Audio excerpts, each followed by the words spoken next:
Muy buenas tardes.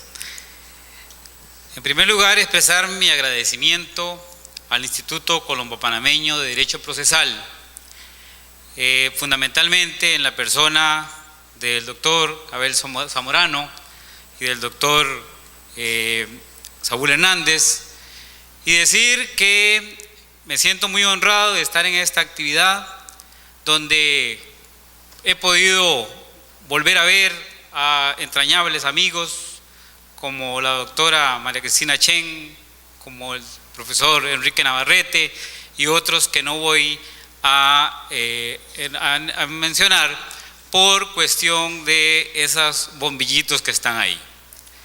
En lo que a ustedes respecta, tenemos la tranquilidad de que solo quedan 20 minutos y ya nos vamos a descansar. El cobro judicial en Costa Rica representa el 80% de la carga de trabajo de la jurisdicción civil y comercial. Y de una vez voy a adelantar y voy a tratar de no meterme en todo el análisis doctrinal que hicieron quienes me antecedieron en el uso de la palabra, pero en Costa Rica más del 70% de los procesos monitorios no hay oposición, que coincide con lo que venían diciendo los profesores. En Costa Rica tenemos proceso monitorio con esa denominación desde el año 1990, cuando se promulgó el Código Procesal Civil de 1990. Ese proceso monitorio no sirvió absolutamente para nada, porque estaba previsto solamente para tramitar el cobro de obligaciones dinerarias que no constaran en un título ejecutivo. Para las que constaban en título ejecutivo estaba el proceso ejecutivo.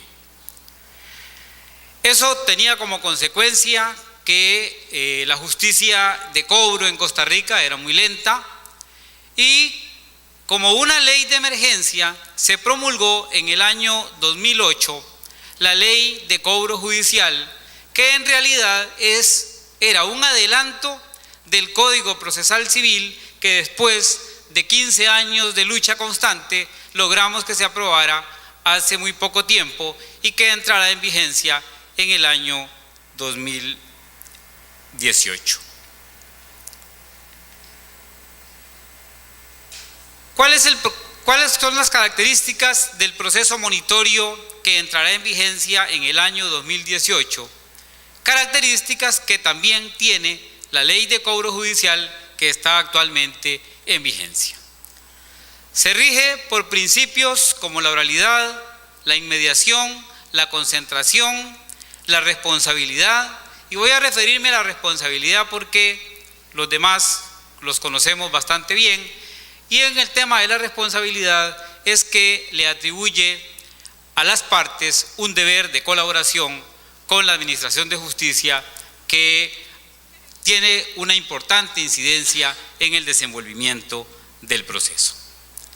Está previsto el monitorio costarricense para el cobro de obligaciones dinerarias líquidas y exigibles, fundadas en documentos públicos o en documentos privados, que sean títulos ejecutivos o no. Es que cuando no estaba en vigencia la ley de cobro judicial, si teníamos que reclamar una pretensión que constara en un título ejecutivo, teníamos que ir al ejecutivo. Y si teníamos que reclamar una pretensión que estaba en un documento que no era título ejecutivo, había que ir al proceso monitorio, que destaco no sirvió para nada por la razón de que bastaba con que el demandado se opusiera para que las partes tuvieran que ir a discutir a un proceso ordinario, y eso definitivamente era una desmotivación importante para el planteamiento de ese proceso monitorio. Con las características que tiene el monitorio actualmente, ese problema se solucionó. ¿Cuál es la naturaleza del proceso monitorio costarricense? Para no meterme en cuestiones teóricas. Es un proceso de conocimiento solo porque existe la eventualidad de que el demandado se oponga, haya que practicar prueba y haya que dictar una sentencia. De estructura monitoria. ¿Por qué de estructura monitoria? Porque comienza con una intimación al demandado para que pague. Y no para que deposite al tribunal, sino para que vaya y le pague a su acreedor y comunique que ya hizo el pago. Es posible en este proceso una eventual ejecución por suma líquida en el caso de que quede firme la resolución intimatoria. ¿Cuáles son los mecanismos que se utilizan para que el proceso monitorio funcione? Bueno, es posible presentar demandas por correo electrónico. Como el tribunal tiene acceso al registro público, puede el juez desde su oficina anotar un embargo en los bienes registrables. Se notifica por fax y por correo electrónico. Las audiencias se graban mediante medios tecnológicos y la práctica de las pruebas personales o la práctica de las pruebas se puede realizar mediante conferencia. Y con el problema de las notificaciones, de que no se encuentra el demandado, se promulgó una ley de notificaciones que obliga a todos los ciudadanos costarricenses a tener actualizado su domicilio en el registro civil. La persona que no actualice su domicilio se expone a que lo notifiquen en el domicilio antiguo y con eso se evita todos los problemas que dan las notificaciones. Las autoridades competentes para tramitar procesos monitorios, hay monitorios civiles, hay monitorios agrarios, hay monitorios que se refieren a cobros del Estado. Hay juzgados civiles y existen juzgados especializados de cobro judicial. Son juzgados que se dedican únicamente, exclusivamente al cobro de obligaciones dinerarias y además de que se dedican solo a eso, tienen toda esa estructura tecnológica de las que le acabo de hablar. En segunda instancia conoce un tribunal de apelaciones y por el territorio la competencia se le asigna al juez del demandado. El documento base, un documento público o privado, título ejecutivo o no, puede ser original, tiene que ser original, puede ser una copia firmada o estar contenida en un soporte que aparezca como indubitable quién es el deudor mediante su firma o cualquier otra señal equivalente, lo que incluye entonces el tema de la firma digital. Documento base, no voy a desarrollar cuáles son los títulos ejecutivos que se regulan en nuestra legislación. Hay una lista de títulos ejecutivos, son documentos a los que el legislador les da cierta fehaciencia para hacer una ejecución menos problemática. La demanda se puede declarar inadmisible. Si hay un error en la presentación de la demanda, se hace la prevención de los defectos que tenga y si no se corrige en el tiempo dado, la demanda se declara inadmisible. Se puede declarar improponible la demanda. Aquí ya se introduce el instituto de la improponibilidad de la demanda y se puede dar cuando hay una falta de legitimación activa o pasiva evidente, cuando el documento no contenga una obligación dineraria, cuando no contenga una obligación líquida, o sea, cuando no contenga una obligación determinada en su cantidad y cuando el documento no contenga una obligación dineraria que ya sea exigible. Una vez que se ha presentado la demanda, hay que decidir si se admite o no se admite. La admisión de la demanda tiene características que lo diferencian dependiendo de si lo que se presenta es un título ejecutivo o no se presenta un título ejecutivo. Y aquí voy a decir algo que no dije. En Costa Rica desde el 2008 desapareció el muy querido proceso ejecutivo y ahora todo el cobro de obligaciones dinerarias, líquidas y exigibles se hace mediante este proceso monitorio que yo estoy tratando de explicar. Si se presenta título ejecutivo, desde el inicio el juez decreta embargo en los bienes del demandado.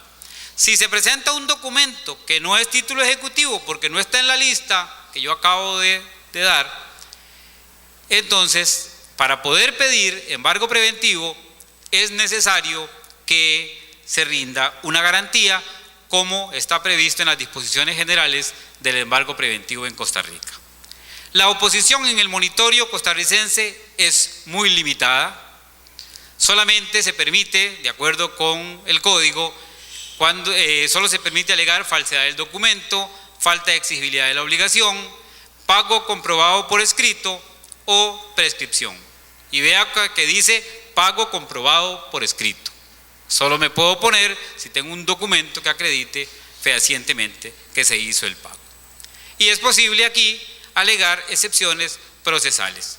Como consecuencia del Código Procesal Civil que entró en vigencia, que va a entrar en vigencia en el 2018, en Costa Rica se eliminó una clasificación que teníamos nosotros de excepciones previas de fondo privilegiadas y que también obedecía un poco al tema de las dilatorias, perentorias y mixtas y todo eso, y ahora solo se hace, y sobre eso se montó todo el Código Procesal Civil, una clasificación entre excepciones procesales y excepciones materiales.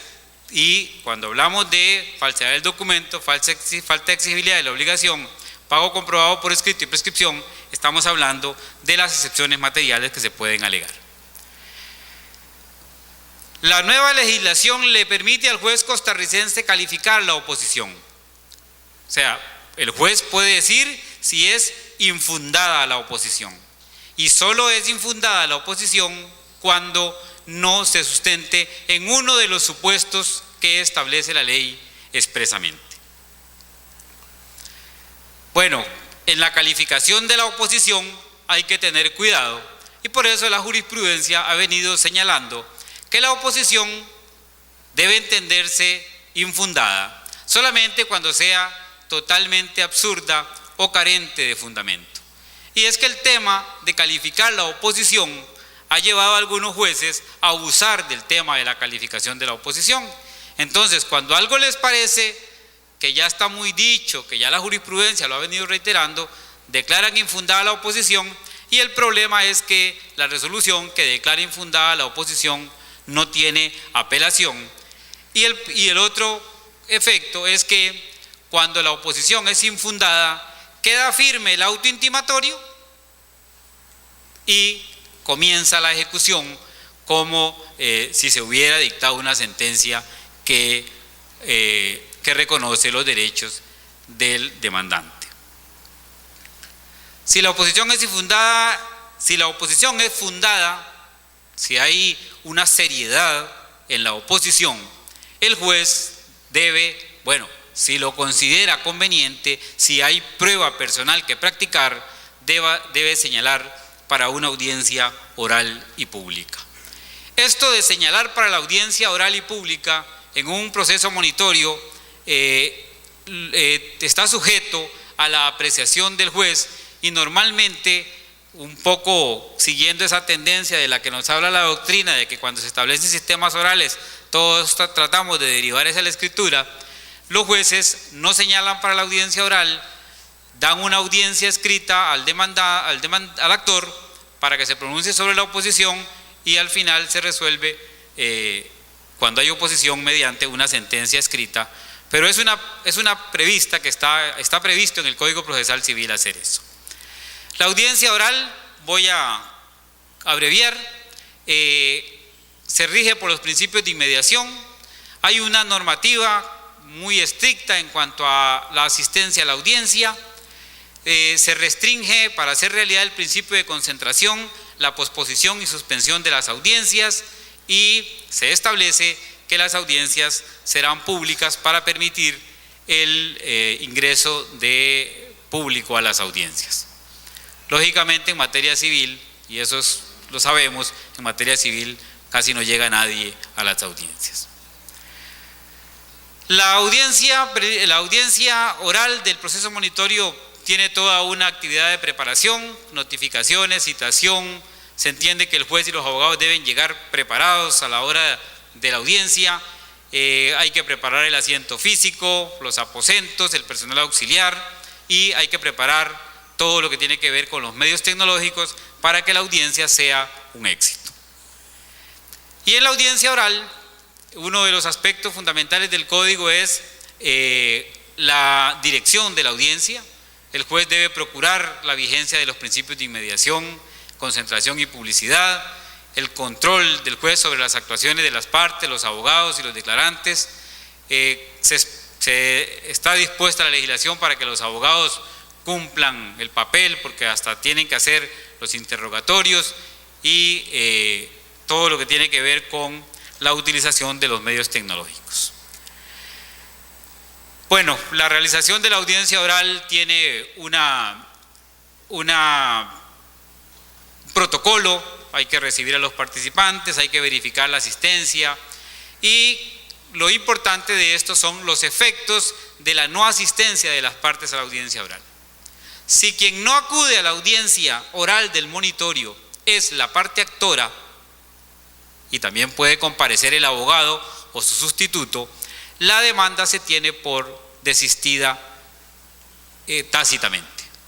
Si quien no llega a la audiencia es el demandado y el demandado ofreció prueba, no se practica la prueba de ese demandado que no llega a la audiencia. En la audiencia se realizan una serie de actividades propias de todas las audiencias, como uno lo ve en la doctrina, y es informarle a las partes sobre lo que va a ser objeto del proceso, sobre el orden en que se va a conocer las cuestiones a resolver. Lo que se hace es un adelanto a las partes: bueno, vamos a hacer esto, vamos a hacer lo otro durante la audiencia. Se va a intentar la conciliación. Las partes pueden aclarar la demanda y la contestación cuando con anterioridad no lo hubieran hecho, y en esa misma audiencia se le va a dar traslado al actor acerca de la contestación de la demanda. Se entiende que cuando se señaló para la audiencia oral, ya el demandado había contestado. En ese momento, la parte actora tiene a su disposición la oposición del demandado, y lo que tiene que hacer en la audiencia oral es referirse a la contestación que hizo el demandado. En la audiencia oral se practica la prueba de todas las actividades procesales defectuosas alegadas con anterioridad y sobre las excepciones procesales invocadas. Se resuelve sobre cualquier alegación de actividad procesal defectuosa, o se resuelve sobre las excepciones procesales. Y se fija el objeto del debate. Bueno, fijar el objeto del debate es establecer sobre qué vamos a discutir a partir del momento en que se ha determinado cuáles son los hechos controvertidos. Se admite la prueba que haya que admitir y se practica la prueba ahí mismo en la audiencia oral. Se resuelve sobre la suspensión o cancelación de medidas cautelares cuando esté pendiente de resolver eso. Se emite, se da una oportunidad para que las partes aleguen conclusiones. Se dicta la sentencia, una sentencia que puede dictarse oralmente en la audiencia, dependiendo, y la ley así lo establece. El juez es libre de decidir si la dicta oralmente o la dicta por escrito, dependiendo de cómo se sienta para resolver el caso concreto. La revocatoria en el proceso monitorio costarricense es el recurso estrella. La apelación es muy limitada, es parte de la idea del Código Procesal Civil, en que se limitan las apelaciones con el fin de que esto no constituya un atraso para la resolución del conflicto. Se introduce la apelación diferida, o sea, la posibilidad de que en la audiencia se establezca recurso de apelación contra alguna resolución del juez, y si es posible y no tiene efectos suspensivos, se reserva para que sea conocido conjuntamente con la sentencia cuando la parte reitere la apelación y además ese punto tenga trascendencia para resolver sobre el punto. La impugnación de la sentencia. Si la sentencia se dicta oralmente, es obligatorio que la parte que esté en desacuerdo la apele ahí mismo en la audiencia oralmente. Y una vez admitida la apelación, en la misma audiencia se admite la apelación, y a los jueces del tribunal lo que nos llega, o los que nos llegaba, era simplemente un archivo digital o un CD con todas las actividades realizadas durante ese proceso monitorio. Si la sentencia es desestimatoria, se establece la posibilidad de que el actor le pida al juez que convierta el proceso en ordinario, y los efectos de la conversión es que se sirve para el proceso ordinario toda la prueba, y los embargos preventivos que existían hay que levantarlos, y para si el actor quiere conservarlos debe rendir una garantía. Ese es a grandes rasgos el proceso monitorio costarricense. Espero haber sido lo suficientemente claro dadas las razones de tiempo. Muchas gracias.